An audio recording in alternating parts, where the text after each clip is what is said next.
Assalamualaikum warahmatullahi wabarakatuh. Perkenalkan, saya Denny Fabian dengan NIM 210101171740074 ingin mempresentasikan tentang Value Engineering City of Hercules Intermodal Transit Center. Gambaran umum.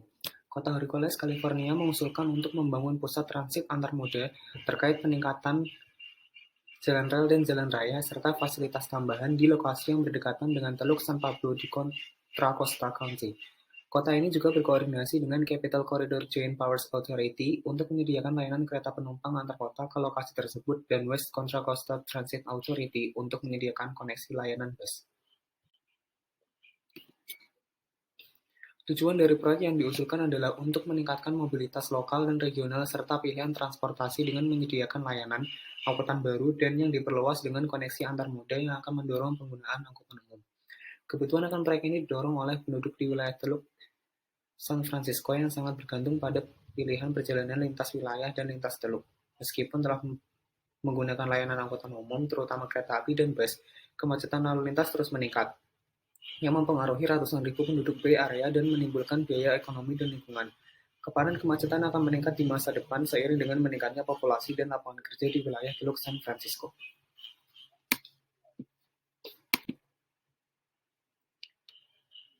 ITC mencakup akses pejalan kaki ke jalur Union Pacific Railroad yang ada dan peron penumpang yang baru dibangun. Meskipun layanan kereta api akan tersedia hampir sepanjang hari, fasilitas tersebut diharapkan dapat digunakan terutama oleh para penumpang yang melakukan perjalanan di wilayah Teluk San Francisco. Penumpang kereta api dapat berjalan kaki dari unit pemukiman terdekat, bersepeda di sepanjang jalur sepeda yang merupakan bagian dari proyek yang diusulkan, atau memarkir kendaraan bermotor mereka di tempat parkir dan tumpangan yang merupakan bagian dari proyek yang diusulkan. Kemudian berikut merupakan Hercules Intermodal Transit Center cost model dengan total cost $63,26 juta dengan biaya paling tinggi yaitu transportation dan kemudian paling rendah yaitu lighting. Berikut merupakan cost model dari baseline konsep, di mana proses value engineering difokuskan pada komponen utama proyek di mana penghematan biaya dapat dicapai dalam tujuan dan sasaran proyek. Oleh karena itu, hanya sebagian dari keseluruhan biaya konstruksi proyek ETC yang masuk pada analisis value engineering. Konsep awal, seperti yang ditunjukkan dalam 60% set rencana, konsep awal membangun jalur ganda softly menggeser lalu lintas kereta api softly dan kemudian membangun jembatan rel baru di bawah jalur utama MT1 dan MT2 yang sudah ada. Kemudian muncul rekomendasi bahwa agar Union Pacific Railroad atau UPRR membangun jembatan baru di bawah lalu lintas jalan rel dengan menggunakan kekuatan sendiri.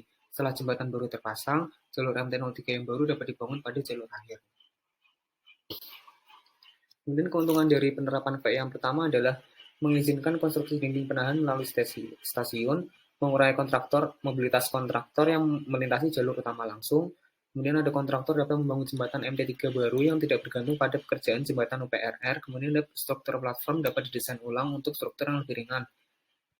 Kemudian juga memiliki kerugian, yaitu yang pertama adalah membutuhkan persetujuan dari UPRR untuk membangun railroad bridge dengan kekuatannya sendiri. Kemudian ada potensi kendala jadwal, kemudian ada membatasi area kerja dan jarak bebas saat membangun gedung stasiun 3. Kemudian juga jembatan stasiun kedua harus dipasang di atas jalur MT01 dan MT02. Nah, berikut merupakan penghematan dari value engineering yang pertama. Dapat dilihat bahwa penghematan yang dapat dilakukan adalah sekitar 495.950 US dollar. Kemudian rekomendasi value engineering yang kedua yaitu rekomendasi fill ball atau pengisian dinding. Konsep awalnya yaitu menumpuk dinding penahan cantilever di sepanjang tepi teluk area proyek, di mana dinding yang direncanakan saat ini adalah dinding penahan cantilever yang disangga tiang setinggi 60 kaki. Kemudian muncul rekomendasi untuk mengatasi masalah penurunan dan daya dukung dengan perbaikan tanah yang dikombinasikan dengan tipe dinding konvensional tanpa fondasi yang dalam. Perbaikan tanah akan terdiri dari pencampuran tanah semen dengan rasio penggantian luas 10-15% yang meluas ke dasar lapisan. Kemudian dinding terdiri dari tanah yang diperkuat, dinding penahan segmental seperti MSE atau blok segmental yaitu blok keystone. Area dinding yang tidak melebihi tanah yang dapat dimanfaatkan tidak memerlukan perbaikan tanah. Berikut merupakan keuntungan dari rekomendasi V yang kedua. Yang pertama adalah mengurangi biaya, kemudian mengurangi biaya konstruksi, kemudian konstruksi dan lebih memungkinkan untuk mampu mencocokkan elemen estetika lainnya seperti tekstur dan warna dari fitur lain dalam proyek. Kemudian kerugiannya adalah potensi gangguan atau konflik akibat relokasi pipa dan juga membutuhkan peningkatan koordinasi dengan utilitas. Sedangkan total penghematan yang dapat dilakukan dari rekomendasi VE yang kedua adalah konsep awalnya sebesar 11,57 juta dolar dengan konsep rekomendasi sebesar 3,28 juta dolar sehingga terjadi penghematan sebesar 8,29 juta dolar dikali 1,21 sebagai markup sehingga totalnya menjadi 10,03 juta dolar. Kemudian gambar di atas merupakan menunjukkan area dengan tanah yang dapat dimampatkan atau lumpur teluk dan perkiraan ketinggian dasar tanah yang dapat dimampatkan. Kemudian gambar di bawah merupakan dinding blok dan potongannya. Kemudian rekomendasi VE yang ketiga, yaitu tempo yang lebih pendek di sepanjang jalan. Keuntungan konsep awalnya yaitu jalan yang lebar antara transit loop drive untuk mengakomodasi bongkar muat lalu lintas bay trail dan jalur pejalan kaki yang berkelok-kelok. Sedangkan konsep rekomendasinya adalah kurangi lebar dengan mengubah bagian atas menjadi lereng atau dengan membuat perbedaan kemiringan antara jalur pejalan kaki dan jalur EBRP dengan kemiringan atau anak tangga di antaranya.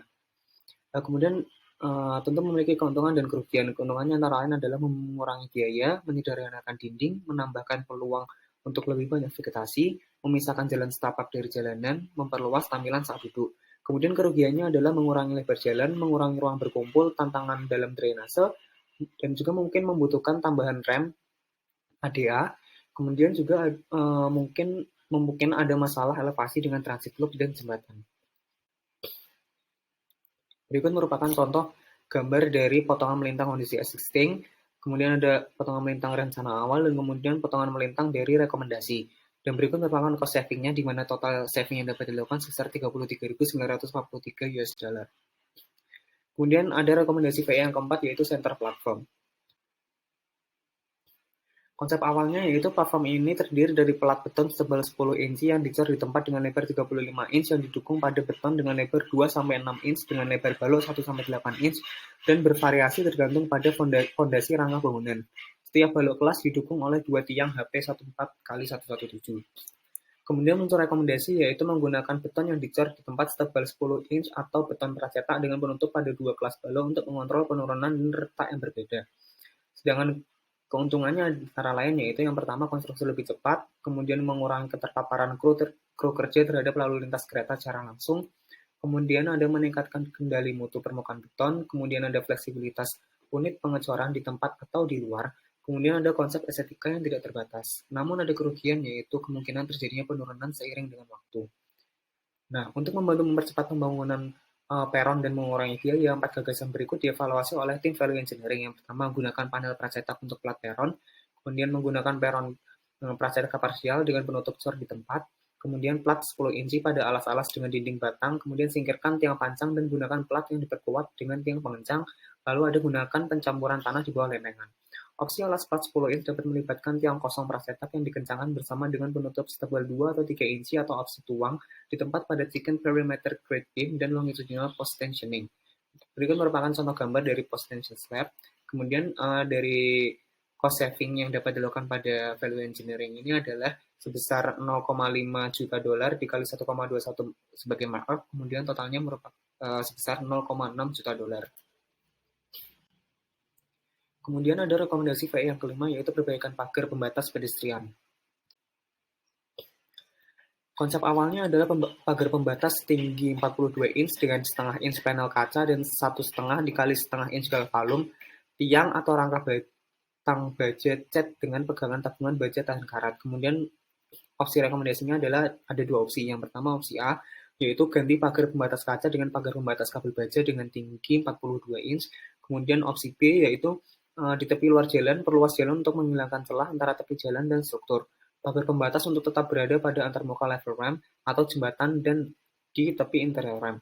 Kemudian keuntungannya adalah dapat mengurangi biaya serta menghilangkan kebutuhan akan pagar pembatas di beberapa area dan menyederhanakan pemasangan. Namun memiliki kerugian juga, yaitu yang pertama memiliki implikasi perincian yang kompleks di mana struktur lereng yang miring berhadapan dengan batu bata, kemudian juga akan meningkatkan kerumitan dengan pembersihan dan pengaturan suhu jendela. Berikut merupakan cost saving yang dapat dilakukan di mana konsep awalnya sebesar 889.600 US dollar, kemudian opsi A sebesar 889.600 US dollar dan opsi B adalah sebesar 498.590 US dollar, maka dipilih opsi B sebagai rekomendasi di mana saving yang dapat dilakukan sebesar 0,39 juta US dollar dikali 1,24 sebagai markup, maka totalnya sebesar 0,48 juta US dollar. Kemudian ada rekomendasi VE yang keenam, yaitu mengurangi turbin angin. Konsep awalnya di mana terdapat 12 turbin angin pada peron, kemudian muncul dua rekomendasi. Yang pertama adalah opsi A, di mana terdapat 10 turbin angin di peron, kemudian yang kedua adalah opsi B, di mana akan terdapat 8 turbin angin di peron. Keuntungannya yaitu tentu mengurangi biaya, sedangkan kerugiannya adalah menurunkan total pembangkit energi alternatif, tetapi tidak terlalu signifikan karena angin merupakan 2-3% dari total pembangkit energi alternatif. Nah, dari konsep asli ini didapat bahwa total dana yang dibutuhkan adalah sebesar 393.334 US dollar. Kemudian konsep yang direkomendasikan yang pertama ada opsi A dengan total 327.782 US dollar. Kemudian ada opsi B sebesar 262.226 US dollar, sehingga dipilih opsi B sehingga dapat melakukan saving sebesar 0,13 juta US dollar dikali 1,21 sebagai markup dengan total 0,16 juta US dollar. Kemudian rekomendasi value engineering yang ketujuh adalah modular construction and framing, di mana konsep awalnya adalah gunakan sistem rangka pemikul momen untuk menahan beban lateral. Kemudian muncul rekomendasi yaitu gunakan rangka penahan sebagai pengganti rangka penahan momen untuk menahan beban lateral jika memungkinkan. Kemudian juga menggunakan bingkai yang diperkuat sehingga memungkinkan bingkai untuk dirakit menjadi modul yang dapat dijulurkan ke tempatnya dalam satu bagian sehingga mempercepat konstruksi. Terdapat beberapa keuntungan antara lain konstruksi lebih cepat, dampak yang lebih kecil untuk kereta api, dan biaya pengawasan lebih murah.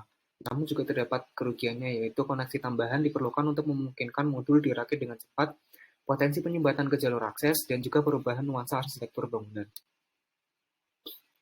Nah, dari value engineering yang ketujuh ini didapat penghematan bahwa saat ini pembebanan lateral struktur sedang ditahan oleh rangka penahan momen.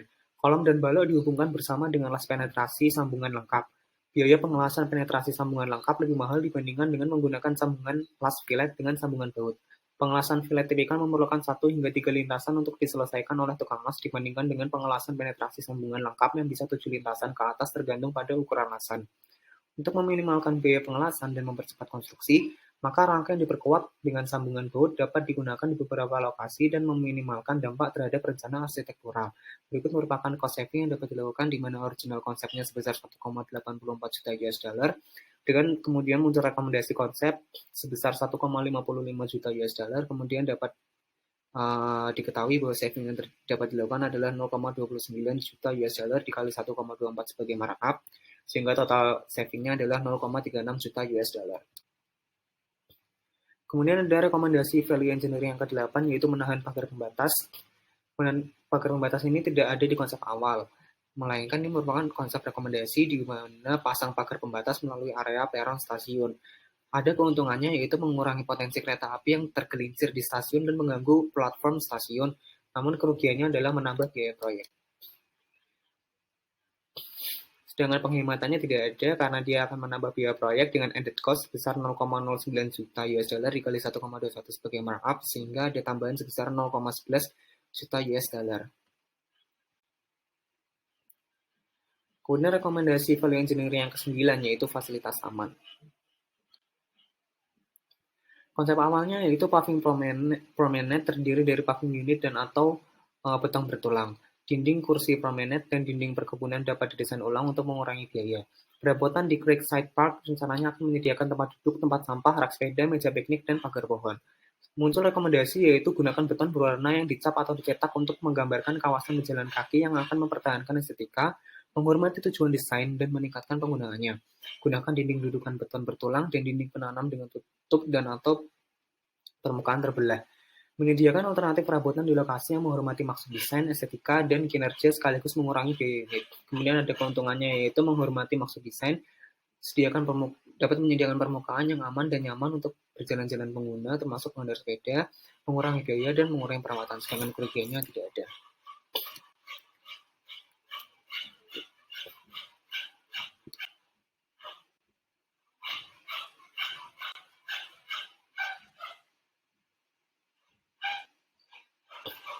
Dapat dilihat bahwa total saving yang dapat dilakukan yaitu sebesar 0,38 juta US dollar dikali 1,21 sebagai markup, sehingga total adalah 0,46 juta US dollar.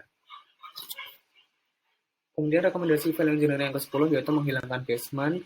Dengan konsep awal adalah untuk mengakomodasi desain baseline, dinding penahan di gedung stasiun 1 tidak dapat dibangun sebelum pembangunan gedung stasiun. Biaya yang terkait dengan penguratan konstruksi yang rumit untuk membangun sebuah bangunan dengan penimbunan sebelum penempatan timbunan memungkinkan penambahan ruang bawah tanah dan mendapatkan fleksibilitas tambahan dari ruang tersebut. Kemudian muncul rekomendasi yaitu menggabungkan dengan rekomendasi value engineering yang pertama yaitu railroad realignment dan rekomendasi yang kedua yaitu memodifikasi dinding penahan cantilever untuk memungkinkan penyederhanaan konstruksi bangunan melalui konstruksi dinding dan penimbunan ulang untuk dinding sebelum konstruksi bangunan. Ada beberapa kepentingan yaitu mengurangi biaya bangunan, konstruksi yang lebih cepat, dinding lebih mudah disesuaikan dengan dinding penahan lainnya. Kemudian kerugiannya adalah berkurangnya luas persegi dan hilangnya fungsionalitas atau fleksibilitas bangunan. Dapat dilihat bahwa cost saving yang dapat dilakukan adalah 0,34 juta US dollar dikali 1,24 sebagai markup, maka totalnya adalah 0,41 juta US dollar. Kemudian muncul rekomendasi value engineering yang ke-11 yaitu berbagai item landscape dengan konsep awal yaitu semak atau penutup tanah, kemudian ada daun atau jerami organik. Nah, kemudian muncul juga rekomendasinya dengan luasan yang berbeda. Kemudian ada keuntungannya yaitu penyesuaian harga dan menggunakan tanaman asli. Kerugiannya tidak ada. Dan di sini dapat dilihat bahwa biaya yang dapat dihemat adalah sebesar 0,11 juta US dollar dikali 1,21 sebagai markup, maka totalnya adalah 0,13 juta US dollar. Berikut merupakan contoh ilustrasinya. Nah, rekomendasi terdapat 11 value engineering yang dapat dilakukan dengan total value engineering saving-nya adalah 13,06 juta US dollar, di mana baseline project cost-nya sebesar 63,26 juta US dollar dan final project cost setelah dilakukan value engineering adalah sebesar 50,21 juta US dollar. Sekian presentasi dari saya. Maaf jika ada kesalahan. Terima kasih atas perhatiannya. Wassalamualaikum warahmatullahi wabarakatuh.